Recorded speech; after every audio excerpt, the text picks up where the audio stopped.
Hello everyone. Today we will start with the new chapter that is Vital Villages, Thriving Towns. Vital Villages, Thriving Towns. Today we are diving into one of the most transformative periods in ancient Indian history, the use of iron and how it changed agriculture and society. The discovery and use of iron tool played a significant role in the development of villages, towns, and even early states in ancient India. Let's explore how this key technological advancement shaped the landscape of early Indian civilization. Recent archaeological findings have significantly pushed back the date for the advent of iron in India. Now, discoveries in Tamil Nadu, especially at sites like Mailadumparai and Shiva Galai, suggest that iron was used as early as 2172 BCE, with some evidence pointing to 3345 BCE. These dates challenge previous beliefs and indicate that iron metallurgy in India predates many other ancient civilizations. Now, excavation in Uttar Pradesh have uncovered iron artifacts dating between 1800 BCE and 1000 BCE, indicating early iron smelting activities in the region. Let's begin the effect of iron on agriculture. Before the widespread use of iron, farming was limited by the tools available, such as stone axes and bronze plough. These tools were effective but not as durable or efficient. With the introduction of iron tools, the game changed. Let's look at some key iron tools that made a difference. First is iron plough. Now you can see some pictures here. And this is a picture of sickle, tongs, and axe. Now, iron plows were stronger and sharper than their bronze or wooden counterparts. This allowed farmers to plow deeper into the soil and work tougher, rocky, and forested land. More land could now be cultivated, leading to a larger food production. Now, the next is iron sickles. Iron sickles help farmers harvest crops like wheat, barley, and rice much more efficiently. These sickles were sharper, making the process of cutting crops quicker and more productive. Third is iron axes. Iron axes helped clear forest and trees. This was especially important in areas with dense forest. As trees were felled and land was cleared, more farmland became available for cultivation. With these new iron tools, agriculture flourished, creating a surplus of food. This surplus didn't just feed local population, it became a key factor in the rise of larger, more organized villages. As agriculture productivity increased, people could settle in one place for a longer period. Villages grew, supported by the ability to produce more food and trade the surplus. People no longer needed to constantly move in search of food, and they began to form more permanent communities. These villages, now home to more people, started to develop economies based on agriculture and craft production. With iron tools, people also began to specialize in craft like pottery, weaving, and metalworking, leading to the emergence of towns.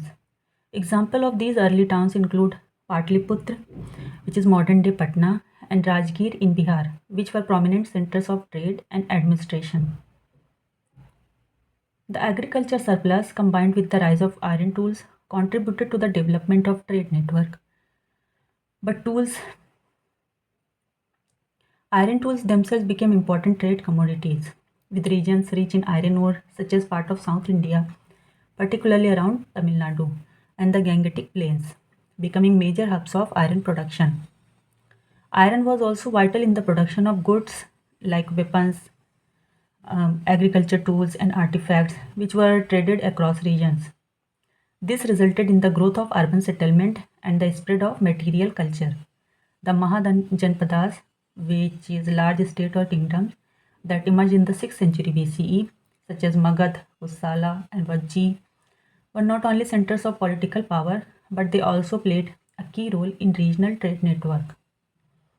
Now, archaeological evidence support the widespread use of iron in early India. Excavation at sites like Kaushambi, Rajgir, and Takshila reveal significant iron artifacts, including tools, weapons, and iron slag, which is a byproduct of iron smelting. These findings confirm that iron was not only a crucial material for agriculture but also for craft production, trade, and military expansion. The ancient texts such as Rig Veda and Mahabharata also make reference to the use of iron weapons and tools, indicating its cultural and symbolic significance in the lives of ancient Indian people. Moving on to the next section, which is other steps to increase production, that is irrigation. In ancient India, the development of irrigation system played a crucial role in agriculture productivity, which in turn supported the growth of kingdoms and the rise of urban centers. The ability to harness water resources through sophisticated irrigation technique not only enhanced agriculture output but also contributed to political stability, economic prosperity, and social development. From the Mauryan Empire to regional kingdom, irrigation was integral to the agriculture military success. People developed various methods of irrigation such as canals, wells, and tanks. This system ensured that crops received adequate water, especially during dry spells or in regions with insufficient rainfall. These water bodies not only provided water for agriculture but also for drinking, livestock, and fisheries. During the reign of Chandragupta Maurya, whose rule lasted from 322 to 298 BCE, and his grandson Ashoka, whose rule lasted from 268 to 232 BCE, the Mauryan Empire witnessed significant advancement in irrigation technique. The empire's vast agriculture base was crucial to sustaining its economy and military. Ashok, known for his effort to promote social welfare, invested in the construction of canals and wells across his empire, particularly in the Indus Valley and the Ganga plain. These irrigation projects ensured that agriculture could thrive in regions with fluctuating rainfall, particularly in the northwestern areas and along the riverbanks of the Ganga. The Gupta Empire, often referred to as the Golden Age of India, saw further advancement in irrigation, particularly in the Gangetic Plain and Deccan Plateau. During this period, irrigation was essential in maintaining agriculture productivity, especially for rice, wheat, and sugarcane. The Guptas improved on existing irrigation system by constructing canals and tanks to ensure water supply during dry season. The fertile lands of Ganga, Yamuna, Doab were watered through this system, ensuring that agriculture could flourish even during unpredictable monsoon. The Gupta period witnessed a marked growth in urbanization and trade, supported by efficient irrigation. Irrigation allowed large cities like Patliputra and Ujjain to sustain large population, while surplus crop from the rural area were traded in both internal and external market.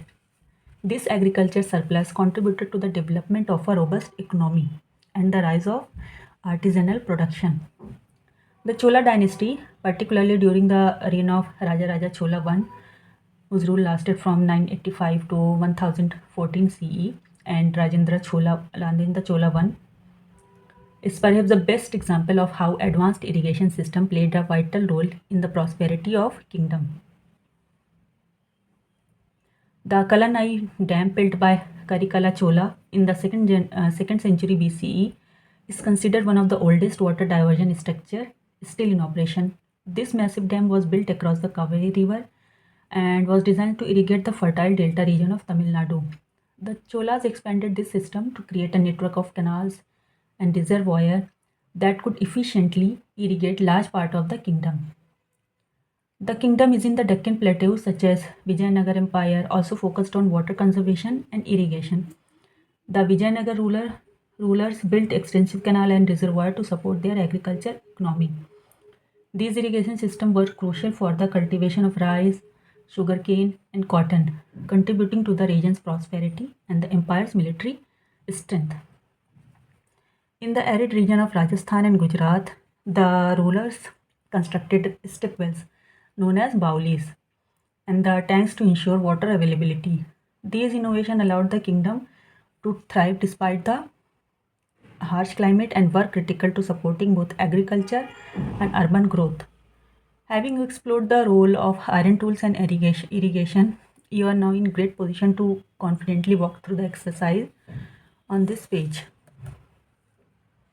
Moving on to the next section, that is who lived in villages. Now in this section, we will see how villages were not just center of agriculture, but also hubs of various crafts, traders, and services that sustain the local economy and culture. Each person, whether a farmer, artisan, trader, and laborer, had a specific role in ensuring the smooth functioning of village life. By understanding this, we can now see how villages were the backbone of early Indian societies, providing just not the food but also good services and social organization, supported the growth of towns and eventually urban civilization. The backbone of ancient village economy was the ordinary plowmen or uzhavars in Tamil, who were engaged primarily in agriculture. They cultivated a variety of crops, including rice, millets, wheat, lentils, and barley. Their role was critical in providing food for the community and contributing to the local economy. These farmers not only fed the village but also produced surplus crops that were often traded, enhancing the economic connection between rural and urban areas. In addition to Uzhavars, artisan and craft people were another key group in ancient villages. These people were responsible for producing tools, utensils, and goods that were essential for daily life and trade. The Kadaisiyar,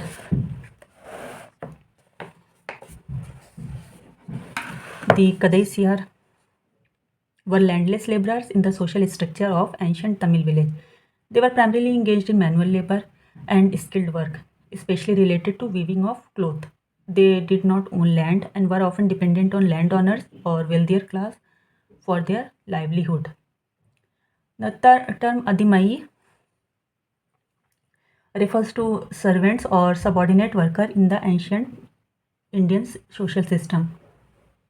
In the context of ancient villages, especially in Tamil region, the Adimai were often considered to be at the lower end of the social hierarchy. Adimai could be bonded labor or slaves who worked for landowners, religious institution, or wealthy individual in exchange for food, shelter, or very low wages. The Adimai served a variety of functions. They could work in agriculture field, serve as domestic help, or assist in the management of temples, where they worked in exchange for living in temple-owned land or receiving food for protection. The role of traders and merchants were crucial in connecting villages to broader markets. These individuals were responsible for the exchange of goods between villages, towns, and larger cities. Traders transported surplus agriculture produce such as grain, cotton, and spices to larger markets, while they brought goods like metal tools, textile, and pottery to rural area. In many cases, these traders helped establish trade routes that linked villages with regional towns, facilitating the movement of goods across vast distance. By participating in local and long distance trade, merchants played a pivotal role in the regional economy, ensuring a steady flow of resources. In the northern part of Indian subcontinent, the term Grama Bhojaka refers to a class of landowners or local elites who had significant control over agricultural land and the local economy in ancient and medieval India. These individuals played a crucial role in the agrarian based economy and were often involved in the administration and the management of the respective villages or region. While the term Grama Bhojaka is more explicitly linked with the Tamil region in the South India in the context of Chola dynasty, the idea of landowners who control villages and agriculture production was also prevalent in the northern part of the subcontinent. These figures had similar roles, though the terminology and specific social context might differ. In the northern region, Grama Bhojika were local elites and landowners who owned large tracts of land in villages, often had significant control over agriculture output of the region. They were sometimes considered aristocrats at the local level, even though they might not have held political power in the broader kingdom or empire. The Grama Bhojika was typically responsible for ensuring that the land was cultivated efficiently and that the agriculture production was managed. They could also be responsible for collecting taxes or providing labor to the state or feudal lords. These landowners played a key role in rural administration and were often involved in the political and economic management of their villages. In some cases, the Gramabhojika were tax collector, ensuring that the revenue from the land reached the higher level of the state or kingdom. Grihapatis were generally small landowners in ancient India. They were not typically large estate holders like the zamindars or Gram Bhojika. Instead, they were the heads of land household units who owned and managed small plot of land, which were essential for their family livelihood and their social and economic roles within the community. The Grihapati played a significant role in the agrarian economy as he was involved in farming and the management of agriculture resources such as crops, livestock, and domestic labor. While the Grihapati could be involved in trade or craftsmanship, his primary occupation was often centered around agriculture, which formed the backbone of the local economy. The term karmakara, meaning worker or artisan, referred to skilled laborer who worked in a variety of crafts such as metalworking, weaving, pottery, carpentry, and masonry. While some karmakara could have employed in conditions that were close to servitude, particularly if they worked under wealthy landowners or temples, they were not always slaves. Their role was more aligned with artisan or skilled laborers who provided essential goods and services to the economy. The karmakara could belong to the Shudra class, the working class, according to the traditional caste system, but they were not inherently slave. They had some degree of autonomy and were often engaged in their own craft or trade. However, in some circumstances, they could be dependent laborer or tied to landowners or temples. On the other hand, the dasa were more akin to slave in ancient Indian society. The term dasa was used to refer to slaves or servants who were often captured during wars, born into servitude, or acquired through other means. The dasa were considered property of their owners and had very limited rights.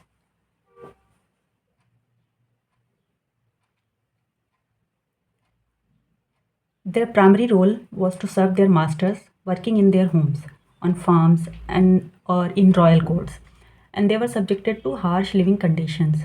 While the system of slavery in ancient India was different from what we understood as chattel slavery in the modern Western sense, the Dasa were still disempowered individuals who could be bought, sold, and forced to work. I want to emphasize the importance of the keywords which we have just read, like Grihapatis, Grama Bhojika, and Adimai, Kadaisiyar. These keywords are crucial for UPSC preparation as they help you grasp more core concepts, structure your answer effectively, and demonstrate in depth understanding. By focusing on keywords like Karmakara, Grama Bhojika, and Velalar, you not only improve your clarity but also make your response more precise and insightful. Using this term correctly can significantly enhance your performance in prelims, mains, and even during the interview. Make a habit of identifying, understanding, and practicing keywords regularly to stay ahead in your preparation. They are building blocks of your success. Moving on to the next section, the earliest composition. This section mentions Sangam literature, and I will give you a brief overview of it here. We will explore it in greater detail in later NCERT chapters. The word Sangam means assembly, and at this time, a remarkable amount of poetry was written and collected in Tamil Nadu that is collectively called as Sangam literature. Pandya kings organized the great literary assembly where poets come to recite their creations. These poems were then collected into 8 anthologies and 10 long poems. What is remarkable is that unlike the poetry of the north, like the Rig Veda, which is connected to the religious ritual, these are purely secular poems about people and their lives.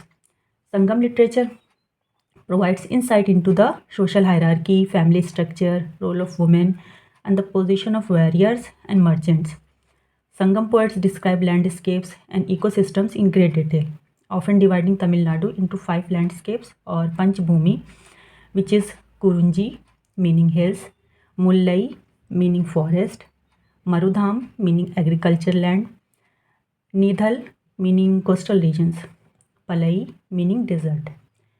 Works like Thirukaral offer guidance on morality, governance, ethics, and personal conduct. Some famous works of Sangam literature are Tolkappiyam, which gives information about Tamil grammar and language structure. Thirukkural is a philosophical verse on ethics, politics, and love. Pathupattu and Ithukai is a collection of key poems. Now the famous one is Silpadikaram is a Tamil epic that describes the life and tragic tale of woman named Kannagi.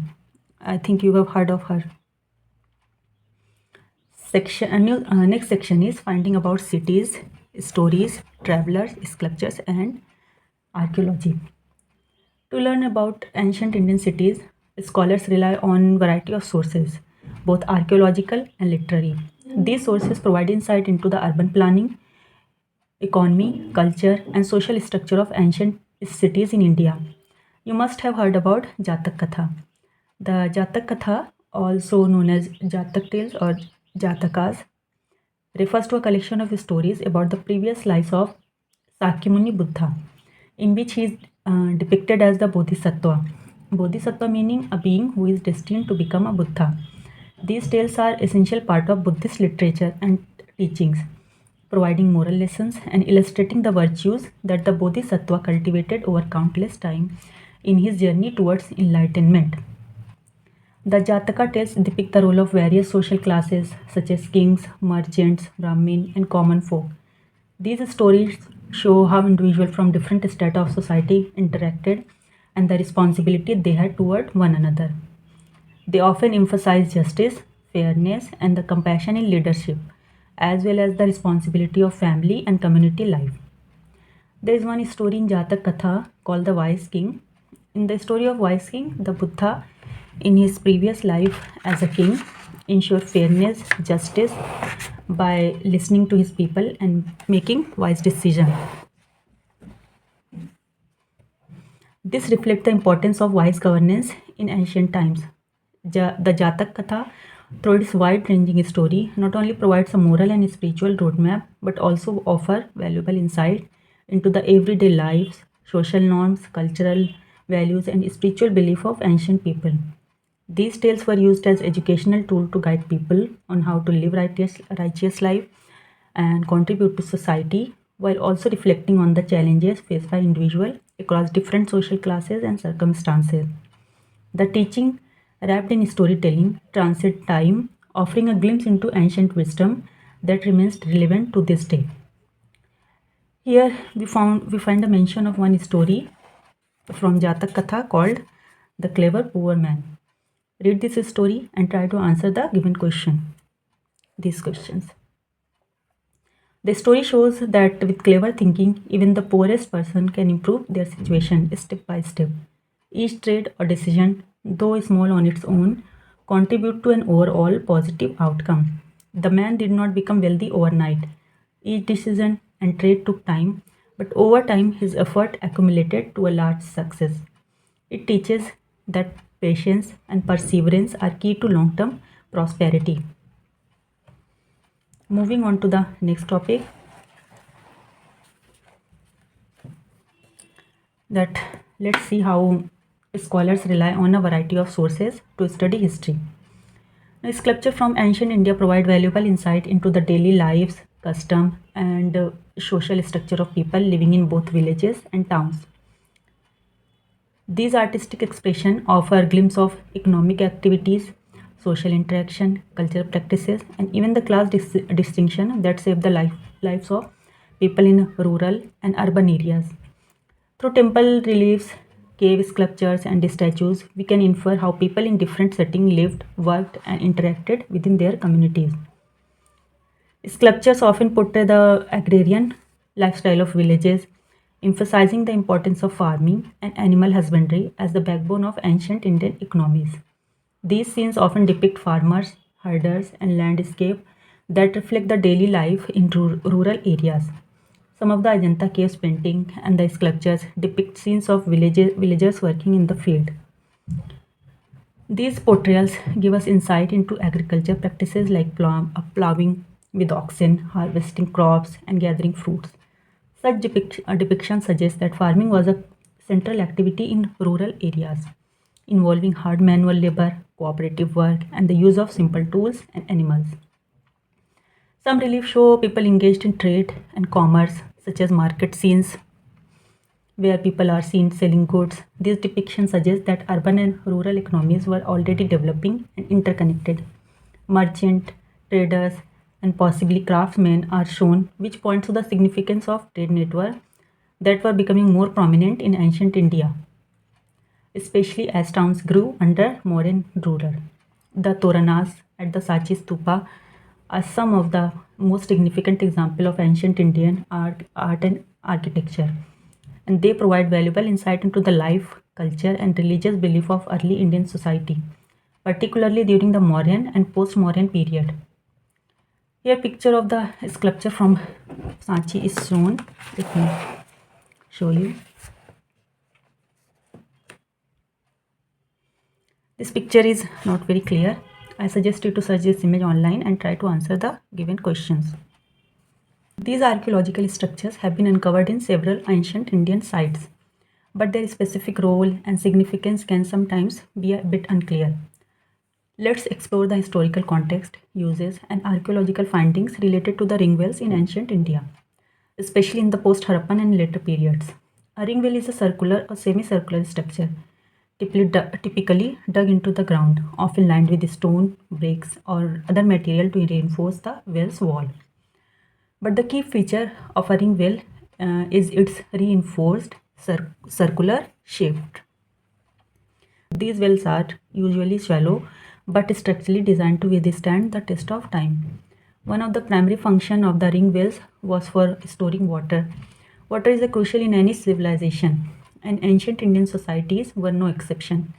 These wells were often used in domestic context to meet everyday needs like drinking, cooking, and washing. The stone or the brick lining helped prevent the collapse of the well and also ensured that the water stayed relatively clean. In some ancient settlements, ring wells may have been used as a cesspits for waste disposal. The water in the wells would help to wash away waste or perhaps absorb it, making them a part of the sanitation system. This is particularly relevant in the areas with dense population, where waste management was essential for health and hygiene. Ring wells may have served as a cool storage for food, especially grains or perishable items. The Earth's natural coolness, combined with well shape, could help preserve food for longer period. Ritualistic or ceremonial use. They could be used for a ritualistic or ceremonial use, as with many water-related features in ancient civilization. It is possible that ring wells had some ritual significance. Water in ancient Indian religious practices was often seen as sacred and was used in various purification rites and offerings. When we study ancient India, we often hear about grand temples, palaces, monumental structure. But what about the homes of the everyday people? These are much harder to find and study. The first question we need to ask is, why don't we have many remains of ordinary people's home? There are several reasons for this, primarily related to the materials used and the conditions that affect preservation over time. Most homes in ancient India were constructed using materials that did not survive well over time. Wood was a common building material. However, wood decays easily unless it is preserved under very specific conditions, such as extreme dryness or waterlogged environment. Homes were also made up of mud bricks, which, though durable in short time, do not last for centuries. Thatch is a house made up of straw and reed, was another common material for roofing and walls, but it is incredibly perishable. In many cases, settlements were built over and over again. Successive layers of buildings, and often made from more durable material like stone, may have buried older domestic structures completely. In areas where cities were continuously inhabited and expanded, earlier homes would often be lost beneath newer constructions. Next is, what do we know about ancient India from travelers' account, which is mentioned here.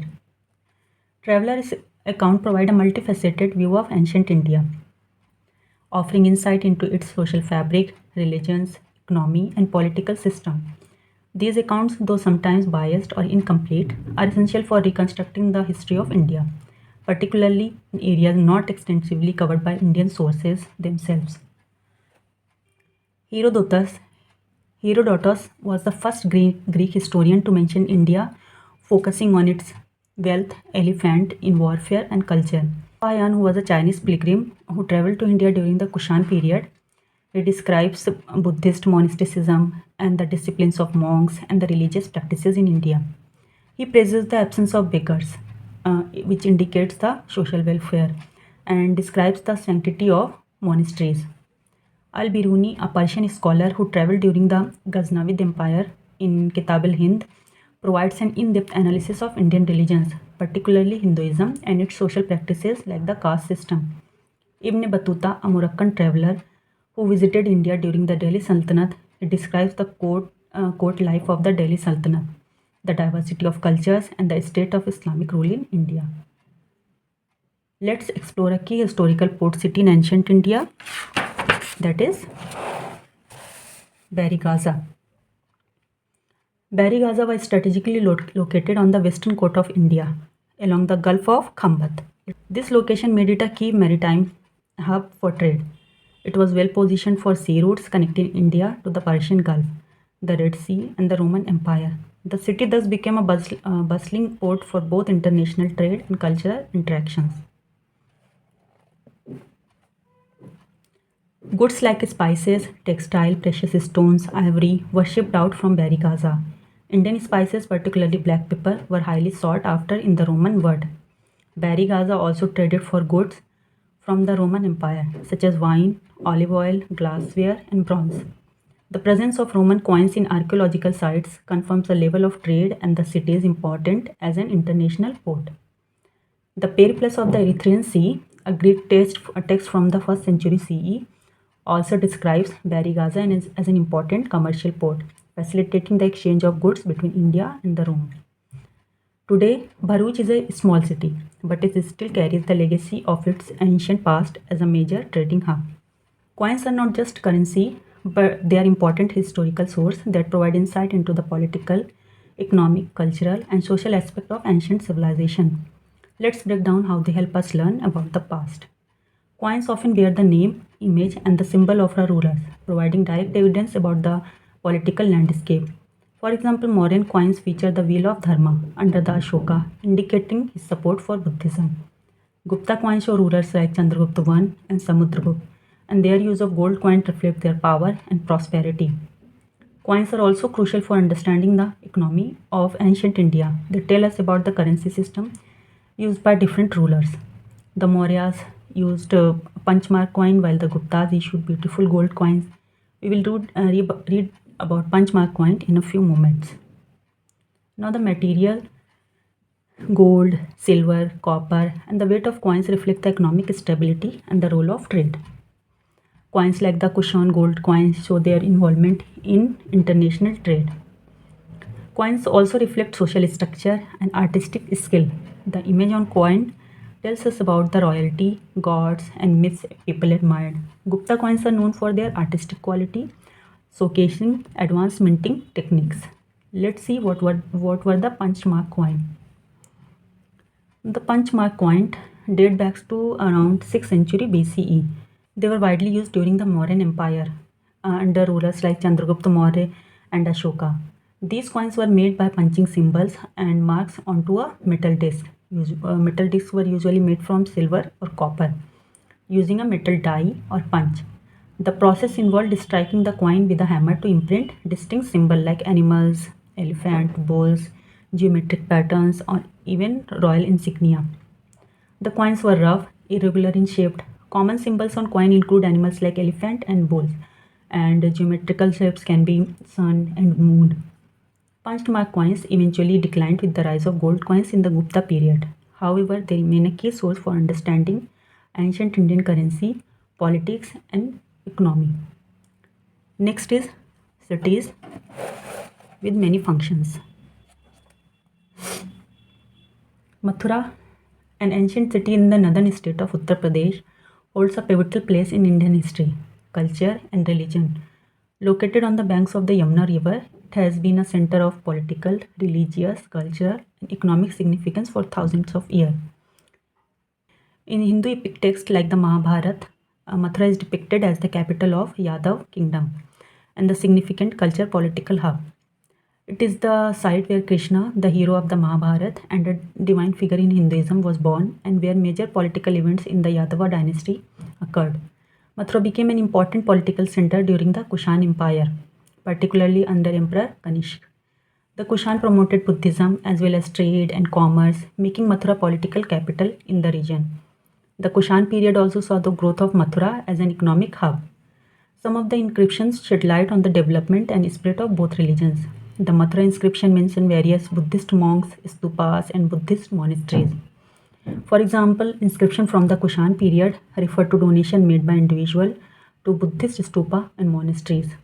These donations were meant to support the construction or maintenance of religious structure and indicate the role of Mathura as an important Buddhist center.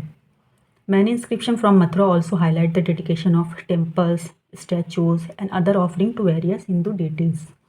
These include deities like Vishnu, Shiva, and Brahma, as well as local gods and goddesses.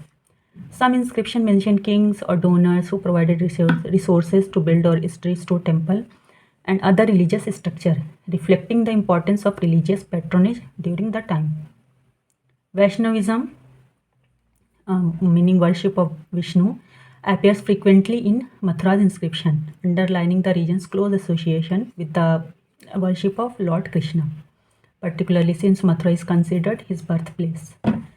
The Gupta Empire is often considered as golden age of India, and Mathura continued to thrive during this time. The city served as important as administrative and religious center, contributing to the cultural flourishing under the Gupta rulers. Mathura was an important city in the northern trade networks connecting the Gangetic Plains with northwestern India, the region around modern-day Pakistan and Afghanistan. These trade routes were key for facilitating exchange between the Indo-Greek kingdom, Mauryan Empire, and later the Kushan period empire.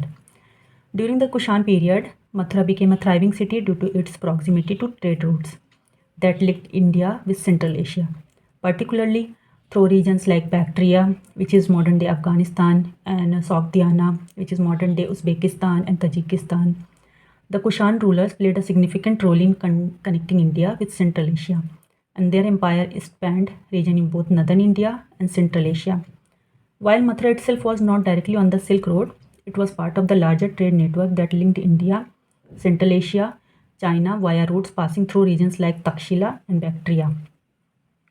The cultural, religious, and the artistic legacy of Mathura have had a long-lasting impact on the history of India and the world. The Mathura School of Art contributed to the development of artistic tradition that spread to Central Asia, China, and Southeast Asia. The sculptures and architectural remains found in Mathura are key to understanding the evolution of Indian art, especially in the context of Buddhist and the Hindu iconography. Even in modern times, Mathura continues to be a modern pilgrimage destination for Hindus, play a vital role in the religious and cultural life of India. Let's see the question given here. Make a list of occupation of people who lived in Mathura. List one occupation that was not practiced in the Harappan city. Given Mathura's religious significance, especially as the birthplace of Lord Krishna, many priests and religious officials were engaged in temple activities, religious ceremonies, and the upkeep of sacred sites. Mathura was a major center of trade due to its strategic location. Merchants were involved in the exchange of goods such as textiles, spices, pottery, and metalwork, both within India and with Central Asia, Persia, and beyond.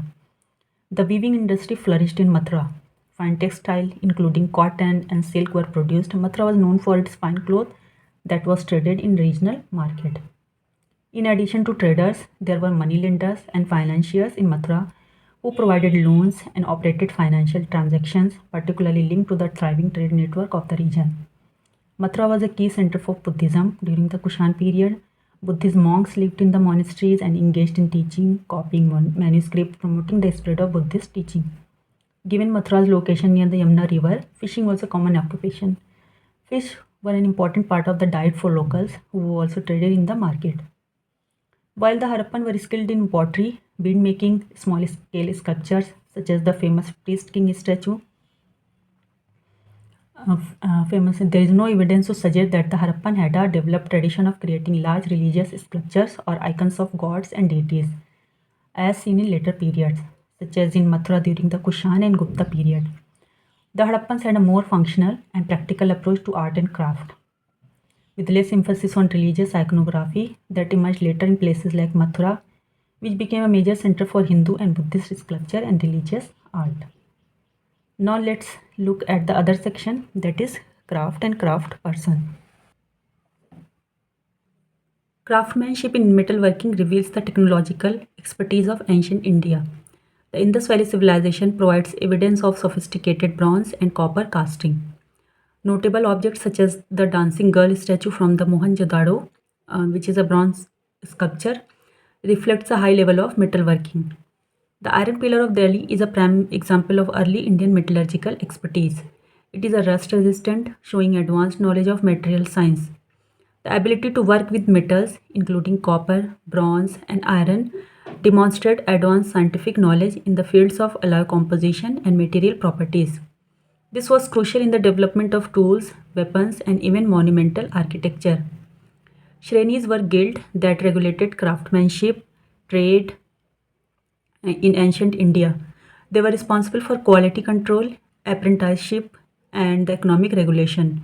Shrenis were also involved in social welfare and religious functions, particularly in the context of temple work and artisan craft. Guilds existed for a wide range of professions, including potters, weavers, metalworkers, merchants, and temple artisans. Shreni in ancient India functioned like banks, through their role, though their role was not identical to modern day banking institution. Shrenis often provided loans to their members or to others involved in trade or craft production. This was one of the ways they supported economic activity within their guild. Wealthier members of a guild, such as the merchant, would act as moneylenders, providing capital to artisans or traders. This helped finance trade and purchase of raw material or tools. Shrenis were responsible for maintaining the quality of goods produced by artisans. This was essential because in ancient India many crafts were passed down through generations, and maintaining a high standard was vital for sustaining reputation and trade. For example, in cities like Patliputra, which is a modern day Patna, Takshila, Ujjain, Shainis were likely involved in organizing the work of potters, weavers, metalworkers, and stone carvers. Each guild set rules and regulation for production technique, material used, and design standard. Shainis were also involved in economic and cultural support of religious institutions by providing craft for religious use, that is, a statue and religious object. Some guilds work under the royal patronage to contribute to temple construction and other religious activities. The relationship between guilds and religious institutions reflects the integration of religion and economic life in ancient India. Now, there is one story given here.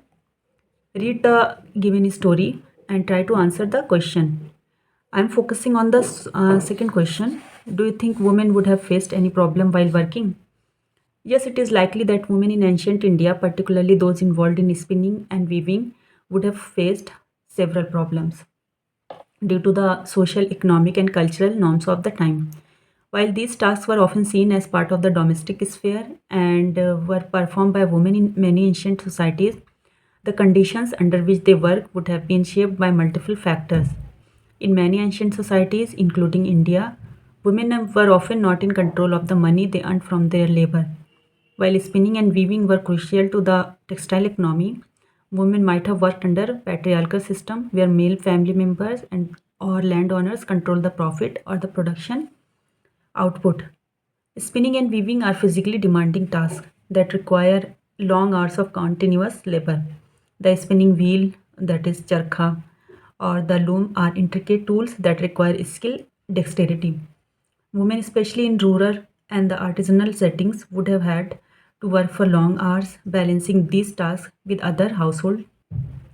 Now we are going to discuss a fascinating aspect of ancient Indian archaeology, the Nadan black polished ware.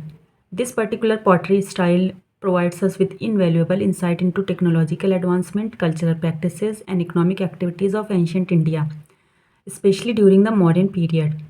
Nadan black polished ware, often abbreviated as NBPW, is a type of pottery that flourished in northern India between 700 BCE to 200 BCE.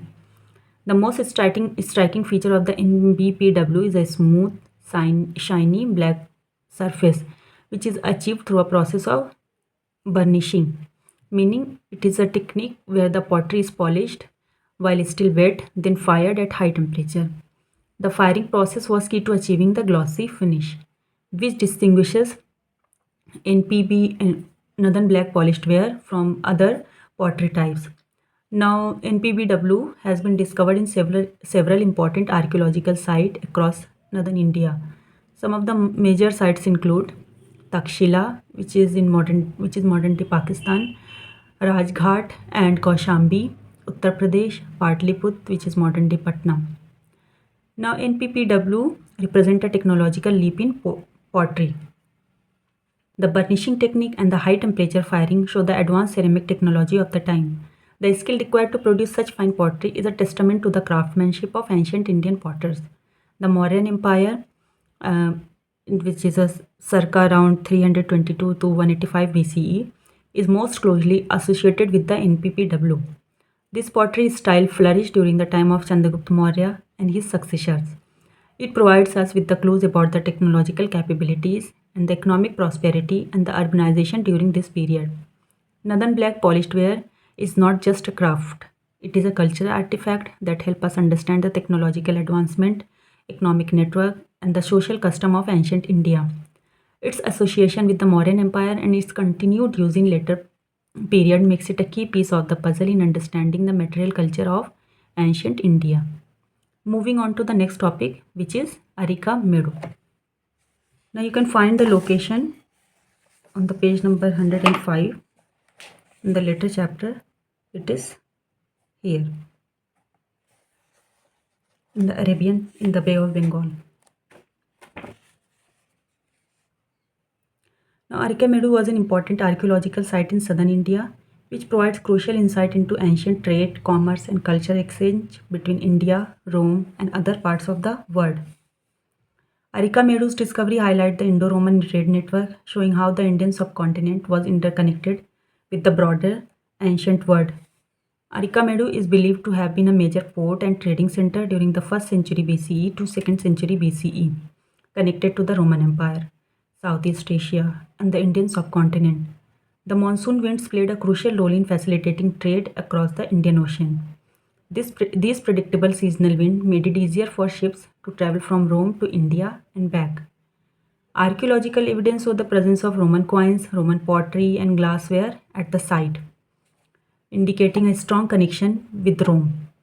The town was an important part of the Indo-Roman trade route, which was active during the time of the Roman Empire's peak. The Romans traded goods like wine, olive oil, glassware, and woolen textile, while India exported spices, pearls, gemstone, ivory, and fine cotton and fabrics. Several Roman coins have been discovered, including coin from the emperor like Augustus, Tiberius, and Hadrian. These evidence support the notion of active Roman trade at Arikamedu. Amphorae, which is a large ceramic jar, were commonly used by the Romans to transport wine, olive oil, and other liquids. Arikamedu has yielded many Roman amphorae, indicating the Roman goods like wine and olive oil were being imported into India through this port. Arentine ware, which is a type of fine Roman pottery, has been found at Arikamedu. This is significant because it shows that Roman pottery was actively traded with India. Arentine ware was used for storing liquids. Arentine ware was used for storing liquids like wine and oil, demonstrating a high level of interaction between the Roman and Indian merchants. Roman glassware, including beads and vessels, has also been discovered, highlighting the luxury goods exchange between the two regions. Arikamedu was an important bead making center, and many glass beads, semi precious stone, and ivory items have been found, pointing to the export of these items to Roman market. While no direct evidence of cotton textile was found at the site, historical records suggest that the India exported fine cotton fabrics to the Roman Empire, which were highly prized in Roman society. India's spices, especially pepper, were in high demand in Roman world. Archaeological findings suggest that the spices were exported from Arikamedu, which was a key part of the Indo-Roman trade. Now, trade was not just about goods. It also led to the cultural exchange. Roman merchants, goods, and ideas flowed into India, while Indian culture, religion like Buddhism, and goods found their way to the Roman world. Arikamedu was part of the large network of ports along the western coast of India, such as Barigaza and Muziris, that were connected to the Roman Empire and Southeast Asia. While Arikamedu was an important center of trade for several centuries, its decline is believed to have been caused by several factors, such as the decline of Roman Empire in 3rd century CE, which reduced the demand for luxury goods from the Indian subcontinent, leading to the decline in trade. Now, environmental changes such as the rising sea level or changes in the coastline could have impacted the functionality of the port. Over time, the prominence of the other ports, especially those on the western coast of India, may have diverted trade from Arikamedu. Let's explore the rise of Rome, its key milestone, and how it connects to events happening in ancient India at the same time. Rome is traditionally founded in 753 BCE, according to the legends of Romulus and Remus. While the myth is iconic, evidence suggests that early settlement began on the Palatine Hill. Around the same time, India was in the midst of Vedic period. The Rig Veda was being composed, and early societies in India were establishing religious and cultural foundations. Rome's first phase, the Roman kingdom, was ruled by kings, while figures like Numa, Pompilius introducing early religious practices. The monarchy ended in 509 BCE with the establishment of the Roman Republic.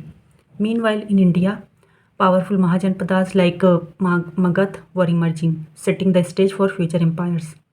By the 1st century BCE, Julius Caesar rose to power, leading to the end of the Republic and the rise of the Roman Empire under Augustus in 27 BCE. In India, the Kushan Empire flourished in the 2nd century CE, with Kanishka promoting the Buddhism and expanding trade across Central Asia. Rome under Augustus entered the Pax Romana, meaning a period of peace and expansion. At the same time, the Kushans were major players in the Silk Route trade, connecting Rome and India. In India, the Gupta Empire rose in the 4th century CE, marking a golden age of the culture, science, and art. Both Rome and India rose during the similar periods with their own empire, philosophies, and innovation. Understanding these parallel histories help you see the interconnectedness of ancient civilization, key for your UPSC prep. Now this exercise, I encourage you to do this exercise on your own. Try to visualize the city in your mind and then describe the entire scene. By doing so, you will be able to recall even the smallest details. Now the next section is let's recall. First is fill in the blanks. Now Vellalar was a word used for the large landowners in Tamil. The Vellalars are a prominent agrarian community in Tamil Nadu, traditionally known for land ownership and agriculture activities. Historically, they were considered a middle or upper middle class in the rural hierarchy, playing a significant role in the region's economy. The Grama Bhojika often got his land cultivated by the slaves and workers. The Grama Bhojika was a term used in the ancient Tamil society, referring to the local village chief or landowners. This individual typically had significant land and social status in the rural community. The Grama Bhojika often relied on slaves and workers for cultivating the land, as they themselves may not have directly engaged in farming activities. Now, plowmen were known as the Uzhavars in Tamil. And the next is most Grahapatis were smaller landowners. Next question is describe the function of Gram Bhojika. Why do you think he was powerful? The term Gram Bhojika was a village head or landowner in ancient Tamil society, responsible for overseeing agriculture production, managing land, and maintaining law and order within the village. His primary functions included land administration, meaning the Grama Bhojika managed the land distribution and cultivation, often owning large estate or supervising tenant farmers like Uzhavars. Revenue collection. He collected taxes or shares of the produce from farmers and workers on the behalf of the king or ruling authority. Now, the Grama Bhojka played a central role in organizing community rituals, religious festivals, and maintaining social order. What were the reasons for such power? Being a large landowner gave him economic leverage, as land was the primary source of the wealth in agrarian societies. His control over agriculture resources and labor made him influential in local economies and social affairs. Often the Grama Bhojika had close ties with the regional ruler, further consolidating his authority within the village. The Grama Bhojika's combination of economic power, social influence, and administrative control made him a key figure in rural governance and a source of power in ancient Tamil society. Now, the next question is list the craft persons who would have been present in both villages and cities. Now, some key craftsperson may be potters. They made essential pottery for storage, cooking, and trade. Weavers who wove clothes, particularly cotton and silk, for local use and trade. Blacksmiths crafted tools, weapons, and other metal products, both for agriculture and defense need. Carpenters built furniture, agriculture tools, and construction materials. Goldsmith and silversmith created jewelry, coins, and decorative items. Leather workers produce shoes, bags, saddles, and armor. Now masons worked with the stone and bricks for constructing building, temples, and fortification. Now the barbers and beauticians provided personal grooming services for the community. And there can be many more. Now we have covered nearly all the topics. Now it's time to reinforce what you have learned. By doing these exercises on your own, you will actively recall key details and strengthen your understanding. This approach not only saves you from having to read the chapter again, but also boosts your confidence and retention. Remember, success comes from consistent effort. Each exercise you tackle brings you one step closer to mastering the material and acing your exam. Trust yourself. This is how progress happens. In the next section, we will be focusing on the traders, kings, and pilgrims, which is our next chapter. Thank you.